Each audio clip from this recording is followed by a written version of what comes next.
안녕하세요. 저는 지금 40대 중반의 초고학년 아이 엄마입니다. 저는 사기 결혼 당한 사람입니다. 지금에야 농담처럼 웃으면서 얘기하지만 당시에는 화병이 나서 소화도 아예 안 될 정도로 스트레스를 받고 그랬었죠. 아이 때문에, 그리고 남편도 나 죽었다 하며 저자세로 살고 있으니 망정이지 정말 이혼 위기를 겪기도 했고요.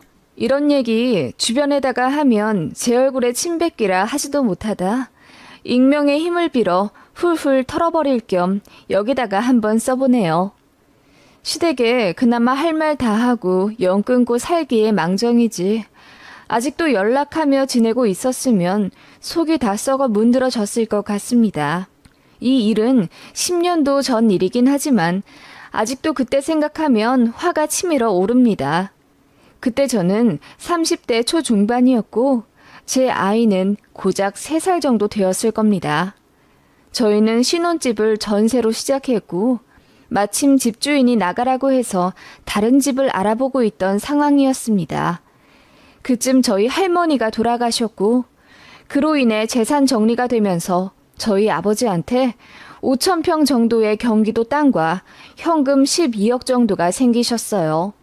세금 계산 다 하고 부동산 제하고도 10억 정도가 현금으로 생기셨죠.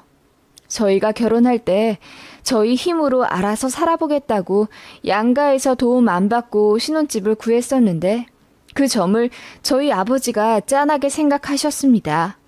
저는 참고로 장녀고 제 밑으로 남동생이 하나 있습니다. 저희 부모님은 저희한테 집을 해주고 싶다고 하셨는데 제 남동생은 장교라 관사에서 살기 때문에 돈이 필요 없다고 거절하더군요. 자기 해줄 돈으로 누나네 집 도와주라고 하는 착한 남동생이었죠. 참 받기 죄송스러웠지만 마침 저희 아이가 어린이집도 다녀야 했고 더 이상의 이사는 번거로워 원치 않게 되니 부모님 도움을 받게 되었습니다. 사실 결혼 준비하며 신혼집 구할 때 친정에서도 돈을 받고 싶지 않았던 이유 중 하나가 바로 시댁에서는 한 푼도 안 주겠다 미리 선언을 하셨기 때문입니다. 저는 시댁이 잘 사는 줄 알고 있었어요. 남편도 마찬가지였죠. 자기 집에 돈 좀 있다고 생각하던 사람입니다. 남편도 어찌 보면 속은 거죠. 현금 15억 이상 갖고 계신다고 하셨고 그걸 제가 그 집 인사 갔을 때 어머님이 직접 말씀을 해주신 거예요. 우리 집이 돈이 좀 많긴 하지만 니들 결혼할 때는 한 푼도 안 해줄 거다. 다 그렇게 시작하는 거야. 우리도 맨 땅에 헤딩으로 시작했어. 그렇게 악에 받쳐서 돈 벌고 모으고 하다 보니 이 정도로 살게 된 거지. 만약 처음부터 돈 쉬운 줄 알고 살았으면 펑펑 쓸 줄만 알고 모을 줄은 몰랐을 거다. 라고 하시며 저희 결혼하면 한 푼도 도와주지 않겠다 하셨어요. 그러면서 이런 말도 덧붙이셨죠. 그렇긴 하지만 도리는 제대로 해야 할 것이야. 우리가 갖고 있는 땅이랑 건물이랑 현금 그거 다 정리하면 얼마인지 아니? 거의 30억 이상은 될 텐데. 우리가 죽으면 거기서 반은 너희한테 가는 거잖니. 그러니까 우리가 지금 한 푼도 안 보태준다고 삐져서 도리 안 할 생각 말고 돈보다 더 가치 있는 가르침을 받았다고 생각하며 시부모에게 잘하거라. 넌 현명하니까 내 말 무슨 뜻인지 알겠지? 라고 하시더군요. 솔직히 참 보통 아닌 예비 시어머니 자리라고 생각했어요. 나중에 유산 상속 받을 거 생각해서 잘하라는 말이 첫 인사 오는 예비 며느리한테 할 얘기는 아니라고 생각했거든요. 그치만 콩깍지가 뭔지 남편이랑 저는 너무너무 사랑한 사이였고 헤어진다는 걸 상상도 못할 정도로 서로에게 깊이 빠져 있었습니다. 그럴 만도 한 게 남편은 정말 자상했고 저밖에 모르는 순정남이었어요. 솔직히 말해서 시댁이 아예 돈이 없어서 저희가 도와드려야 하는 상황이 아니라면 최악은 아니기에 남편만 90% 이상 보고 결혼한 게 맞습니다. 그리고 시부모님이 벌써부터 돈 한 푼 안 주겠다 하시는 거 듣고 아예 기대도 안 한 결혼이고요.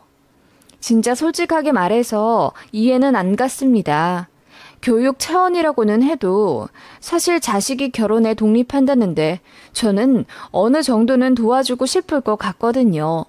저희 부모님도 사실 해주실 수 있는 선에서 5천만 원 정도라도 제게 도와주시려고 했고요. 그런데 시댁에서 반대하시더군요. 저희들끼리 알아서 살아야 돈 귀한 줄 알고 모은다고요. 그 말이 틀린 말은 아니지만 요즘 집값, 아니 10년 전이긴 하지만 그때도 집값이 억소리 날 정도로 비쌌잖아요.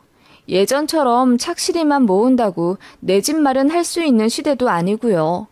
그렇긴 하지만 뭐 제가 불만을 제기할 수는 없었죠.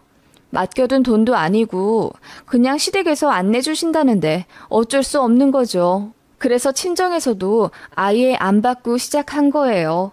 저희 친정에서는 오히려 불만이셨어요. 단돈 5천이라도 좀 보태줘서 애들 조금이라도 편하게 시작할 수 있도록 도와주고 싶은데 시댁에서 그것조차 말리니 말입니다. 그리고 기분이 나쁘다 하셨죠. 그건 본인들 마음이고 제 친정 부모님은 뜻이 다를 수 있는데 예의 없이 사돈네가 하는 행동을 제지한다고 생각을 하셔서요.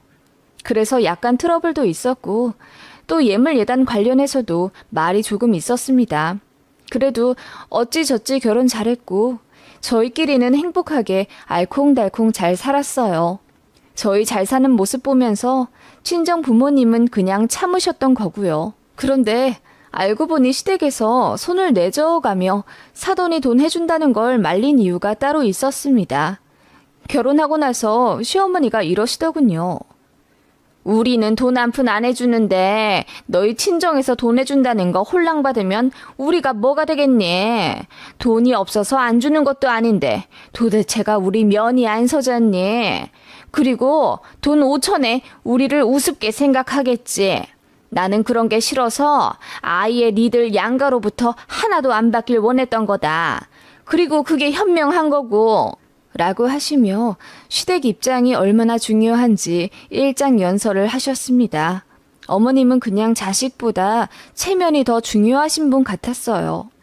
그리고 저희가 스스로 자립하는 걸 보고 싶다 하시면서도 툭하면 저희한테 큰 돈을 요구하셨습니다. 땅 가진 거 세금 낼 시기가 됐는데 어차피 나중에 저희가 갖게 될 땅이니 저희더러 내라며 500만 원씩 요구하시고 한 번은 무슨 시어머니 친구분들이랑 여행 가는데 저희더러 100만 원만 내라고 하시더군요. 그래야 어머님 면이 선다면서요. 그때 저희 아이가 막 200일 되어가던 참이었고 이것저것 돈 들어갈 게 많은 시기라 제가 남편한테 우리 여유 없다. 낼 거면 당신 용돈에서 각출해서 내라고 했습니다. 그리고 남편은 학자금 대출을 다 해결하지 못한 채로 저와 결혼했습니다. 그게 1,500만 원 정도였는데 솔직히 그렇게 돈 많다고 자랑하는 집안이 장남 대학 등록금도 안 내주고 뭐 했나 싶더라고요. 남편은 그냥 당연하게 생각하더라고요. 부모님은 자기 성인 되고 난 이후부터 원래 용돈도 안 주고 등록금도 안 내줘서 자기가 가외 알바하면서 살았다고요. 그나마도 시간적 여유가 있어 가외를 많이 뛰던 1, 2학년에는 남편이 월 300만 원씩 벌었다고 하더라고요. 그런데 그걸 시부모님이 반씩 뚝 떼다 가져가셨다고 합니다. 키워준 값 운운하면서요. 순한 남편은 그걸 그대로 다 드렸는데 남편 군대 갔다 복학하고 나서 취업 준비하느라 과외 못하고 돈 없어 쩔쩔맬 때 시댁에서 등록금 절대 안 도와주셨다고 하더라고요. 그래서 결국 학자금 대출 받았던 거고요. 아무튼 남편이 우리 부부 여유가 없어서 여행비 절대 못 드리겠다. 한 30만 원 정도는 드릴 수 있다고 전달해드렸더니 어머님이 난리를 치셨던 적이 있습니다. 나중에 자기들 죽으면 몇 억씩 가져갈 연놈들이 고작 100만 원 아까워서 안 내주냐고요. 너무 황당했죠. 그래서 남편이랑 시어머니랑 대판 싸워서 명절에 한 번 안 간 적도 있고요. 결국은 어머님이 먼저 화해하자 하셔서 없던 일처럼 되긴 했지만요. 그런 속사정이 있는 시댁이었습니다. 아무튼 그러다가 이제 친정에서도 재정적인 여유가 되고 마침 저희 전세 계약도 끝나 이사 가야 하는 상황이 되니 친정에서 집을 매매해주겠다 하셨습니다. 만약 저에게 아이가 없었다면 저도 거절했을지도 모르겠는데 어린 아이가 있으니 어쨌든 도와주신다고 하는 제 부모님께 너무 감사하고 죄송하면서도 받게 되더라고요.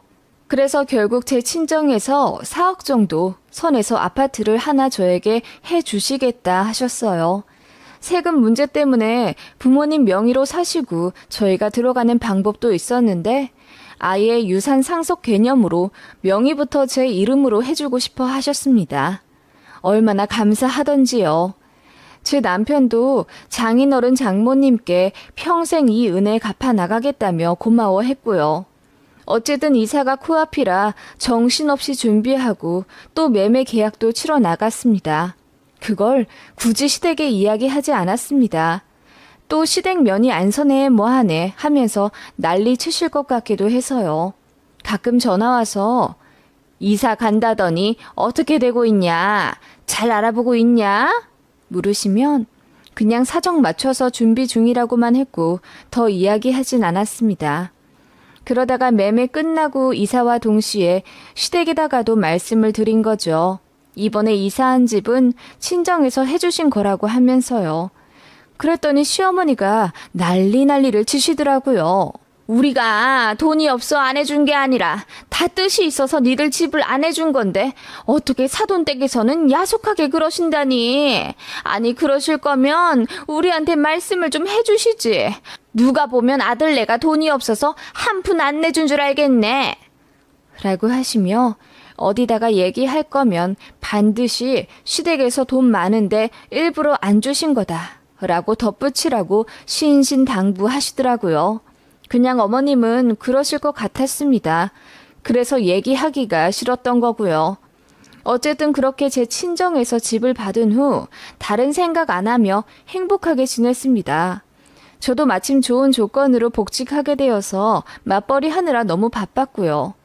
아이는 새 어린이집 적응하느라 정신이 없는 하루하루를 보내고 있었습니다.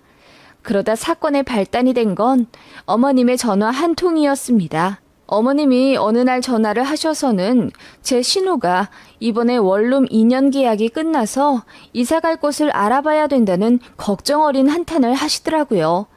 참고로 신우는 남편의 여동생이고 3살 차이가 납니다. 제 남편이 공부를 잘해 신우 성적까지 관리해주던 남배 사이고 그런 신우 역시 명문대에 들어가서 자기 밥벌이 잘하고 삽니다.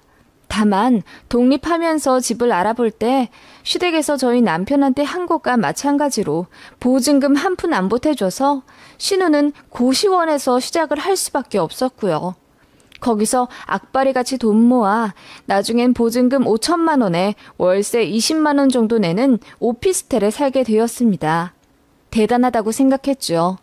저도 결혼 전 잠깐 자취를 하긴 했지만 저희 집에서 보증금 2천만 원을 해주셔서 월세만 내면 됐었거든요.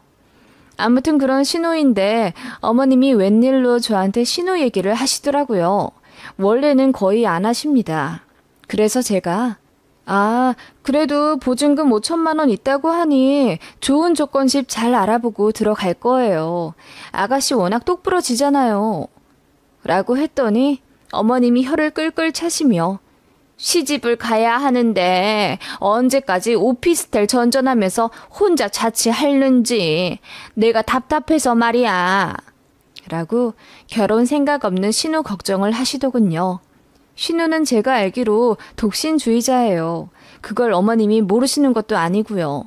그냥 대충 웃으며 맞춰드리는데 어머님이 이러시더라고요.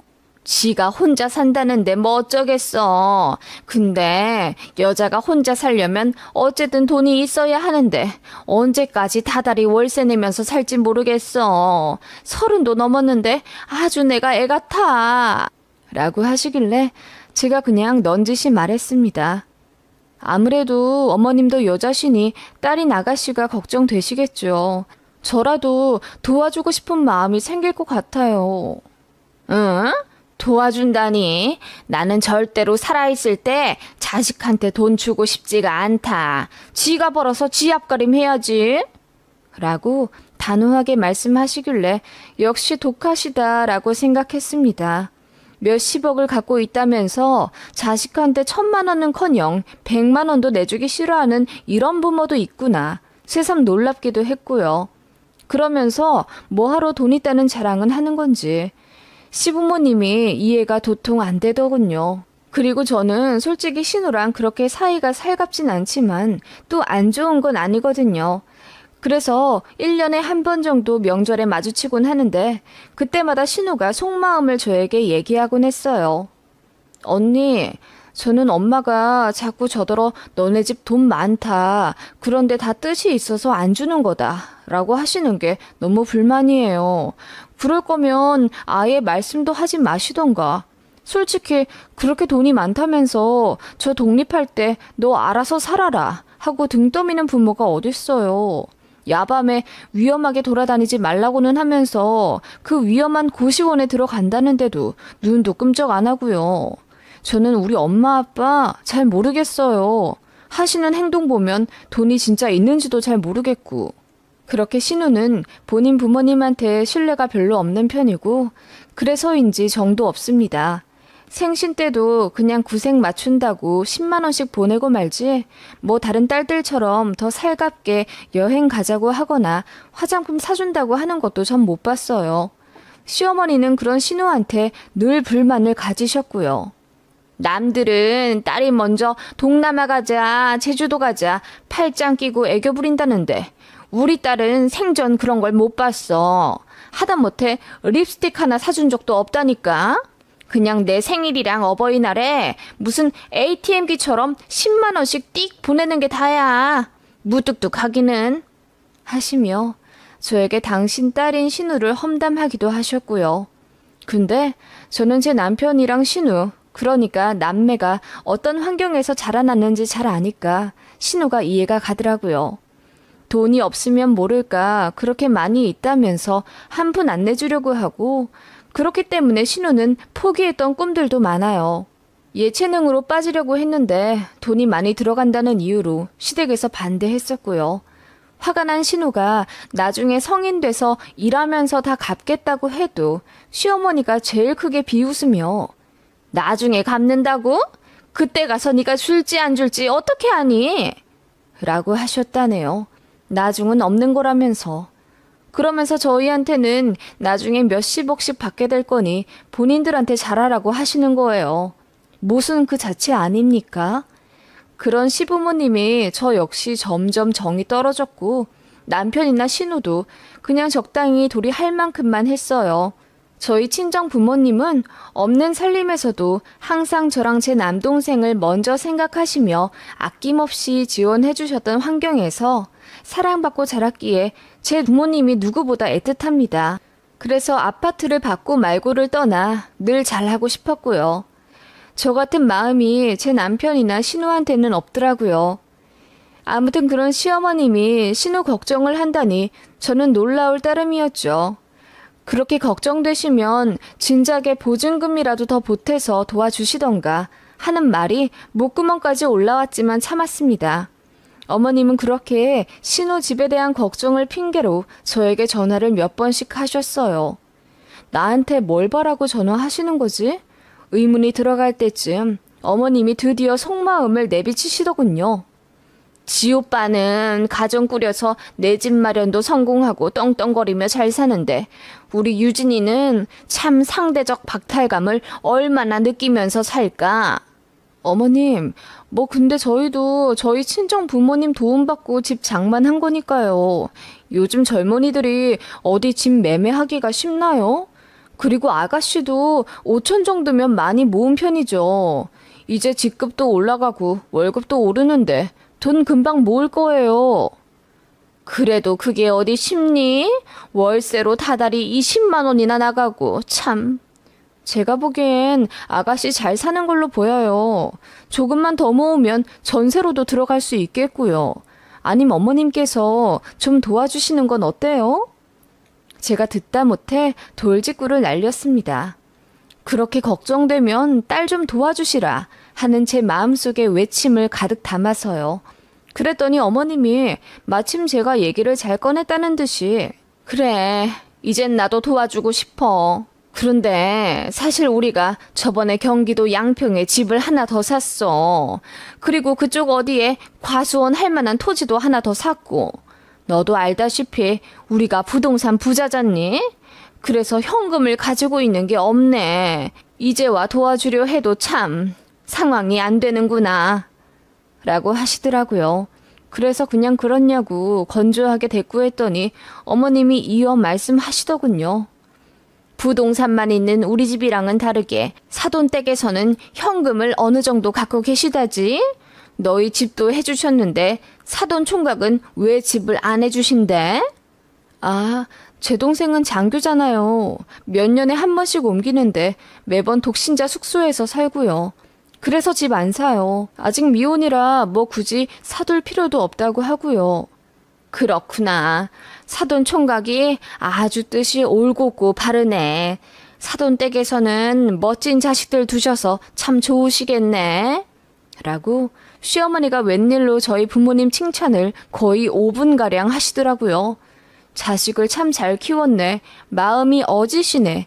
그래서 복을 받아 유산도 그렇게 많이 상속받으셨네 하면서 입에 침이 마르도록 칭찬을 하시더니 이윽고 말씀하시더군요. 그래서 말인데 혹시 유통 가능한 현금이 지금도 많으신가? 라고 하시길래 그건 왜 물으냐고 여쭸어요. 그랬더니 어머님이 아니 다른 게 아니라 유진이 집 문제 때문에 그런데 내가 전세를 좀 해주고 싶거든. 나도 나이가 드니까 생각이 바뀌네.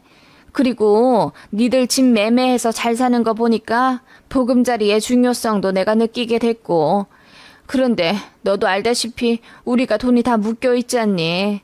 당장 유진이한테 해줄 수 있는 돈이 없어. 어머님, 부동산 담보로 얼마든지 대출 받으실 수 있어요. 그 정도면 금리도 낮으실 것 같고요. 아버님 연금도 있는데 당연히 커버 가능하시죠. 아니, 무슨 이 나이에 대출이니? 나는 싫다. 하시더니 어머님이 조심스레 말을 꺼내시는 거예요. 혹시 돈 좀 남으시면은 우리 유진이 전세를 좀 해주게 도와주실 수가 있나? 아니 물론 공짜로 도와달라는 게 아니라 세아가 너도 알지 않니? 우리 죽고 나면 너희들한테 돈 다 가잖아. 그러니까 어떻게 보면 이득 아니겠어? 돈이란 게 지금 쓰는 거나 나중에 쓰는 거나 똑같지 뭐. 라고 제 귀를 의심할 만한 이야기를 하시더라고요. 네? 어머님, 저희 부모님한테 사돈처녀 전세금을 해달라 요구하시는 거예요? 라고 했더니 어머님이 펄쩍 뛰면서 무슨 해달라고 요구한 게 아니라 여유가 되시면 생각을 해보시라 권하는 거라며 저더러 오바하지 말라고 하시더군요. 그리고 지금 10억 가까이 넘게 있으실 텐데 거기서 고작 1억 빼는 게 뭐가 그리 어렵냐 하시더군요. 게다가 그거는 저희가 시댁에서 유산을 상속받으면 저희가 알아서 갚으면 되는 거라고, 원래 돈은 그런 거라고 큰 소리를 뻥뻥 치시는 거예요. 어이가 없어서 제가 그랬습니다. 아가씨 전세가 그렇게 급하시면 어머님이 얼마든지 해주실 수 있는 문제예요. 사돈한테 면이 안 서니 친정에서 돈도 받지 말라고 그렇게 말씀하셨으면서 어떻게 저희 사는 집도 아니고 아가씨 사는 집 때문에 1억을 해주길 바라세요? 어머님, 전 정말 이해가 안 가서 여쭙는 말이에요. 아니, 근데 네 동생은 장교라 집 없어도 된다고 치지만 네 신우는 보면서 딱히 마음이 안 아프디? 너희는 부모님한테 돈 받아 어엿하게 집장만 했지만 네 신우는 아직도 월세 내면서 산다. 아무리 네 동생이 아니라지만 그래도 네 남편의 여동생이면 너도 딱하게 생각을 해야지. 내가 사실 이런 얘기까지 꺼낸 거는 니들끼리 우애를 다지며 살아야 하는데 홀랑 지들끼리만 잘 먹고 잘 살려고 하는 게 괘씸해서 그런 거야. 라고 하시며 또 어머님은 뜻이 있어서 그런 얘기를 꺼낸 거라고 하시더라고요. 저더러 자극 좀 받았으면 하는 마음에요. 어이가 없어서 아무리 그래도 사돈댁에 융통될 돈이 있냐 없냐 물어보시냐고, 그건 좀 아닌 것 같다고 했더니 어머님이 완전 삐지시더라고요. 그런 말도 못하냐 하시며 전화를 바로 끊어버리시더군요. 저는 황당해서 바로 남편에게 알렸고요. 그 바람에 남편이랑 어머님이 또 한 번 엄청 크게 싸웠죠. 장인 장모님한테 아파트 받은 것도 염치가 없어 죽겠는데 무슨 자기 여동생 집까지 해달라 요구하냐면서요. 싸움이 커져서 신우까지 알게 됐고 급기야 진짜 집안 싸움이 벌어졌습니다. 결국 불똥이 저한테 튀면서 어머님이 저한테 막 따지시더라고요. 그냥 저만 알면 되는 얘기를 왜 자식들한테 다 얘기해서 분란을 만드냐고요. 저도 가만히 있지 않았죠. 어머님이 먼저 사돈 어려운 줄 모르고 건들지 않았냐고요. 어머님은 또 그 소리 하시더군요. 해달라고 한 게 아니라 빌려주는 개념으로 얘기를 꺼낸 거라면서요. 그래서 제가 그랬죠. 어머님, 아가씨한테 그랬다면서요. 나중에 준다는 돈 믿지 말라고. 그때 가서 줄지 안 줄지 모르겠으니 미술도 포기하라 하셨다면서요. 그래서 아가씨가 부모님한테 앙금이 있는 거예요. 어머님은 그것도 모르세요? 라고 했더니 어머님이 처음으로 아무 말도 못 하시더라고요. 그렇게 이어진 집안 싸움은 결국 신우가 등기부 등본까지 떼는 막장으로 이어졌습니다. 그리고 놀라운 결과를 보게 됐죠. 양평의 과수원 밭, 토지 하나도 없으셨어요. 그나마 광주에 건물 하나 있다고 하신 거 저희 결혼하기 10년도 전에 매각하셨고 그걸로 뭘 하셨는지 돈이 아예 증발된 수준이더라고요. 그래서 시부모님 지금은 부동산 갖고 있는 거 하나도 없으십니다. 그나마 아버님 공무원 연금 다달이 200만 원 남짓 받는 게 다였던 거고요. 그냥 빈털터리 수준이셨던 겁니다.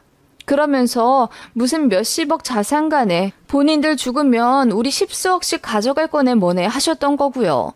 애초에 저희 신혼집에 돈 보태주실 여력도 없으시면서 괜히 자존심에 일부러 뜻이 있어 안 보태주는 거라고 하셨고요. 어머님은 돈 없는 거 들키는 순간 생명도 끊어진다고 생각하셨나 보더라고요. 효도도 못 받고 하다못해 며느리로 들어온 저한테도 존중받지 못한다고 판단하시고 그렇게 없는 돈을 있는 척 하셨던 거고요. 저도 황당한데 자식인 제 남편과 신우는 얼마나 어이없고 분하겠어요. 그래서 결국 시댁이랑 연 완전히 끊겼습니다. 신우도 다시는 부모 보며 살고 싶지 않다며 절연을 선언했고요. 남편도 자기 부모님한테 너무 실망했다며 명절에도 안 가는 수준이 됐죠. 어머님은 이따금씩 저희 남편한테 전화해서 엉엉 우시고요. 남편이 전화 안 받으니 시어머니도 더는 연락을 안 하시더군요. 아버님도 솔직히 마찬가지입니다. 그냥 똑같은 생각에 말만 없으실 뿐. 그게 10년도 전 일이고요. 신우랑도 대면대면 하다가 연락 끊겼습니다. 시부모님은 손자 보고 싶어 애가 타세요. 못 본 지 꽤 되셨죠. 있지도 않은 재산 볼모로 저한테 시댁 갑질하던 패기는 어디 가시고 이제는 저희가 마음 돌리기만을 간절히 바라십니다. 저도 그때는 이성을 잃고는 남편에게 사기 결혼하니까 좋냐고 소리 지르고 싸우고 그랬었는데 결과적으로 남편도 몰랐으니 그냥 덮어두고 삽니다. 남편은 저에게 정말 많이 미안해하고요. 그런 일이 있었습니다. 집집마다 사정 하나씩은 다 있다지만 어딜 가도 저희 시댁 같은 케이스는 없는 듯 하고요. 듣는 여러분도 참 황당하시죠? 이런 부모도 있더라고요. 이해는 안 가지만요.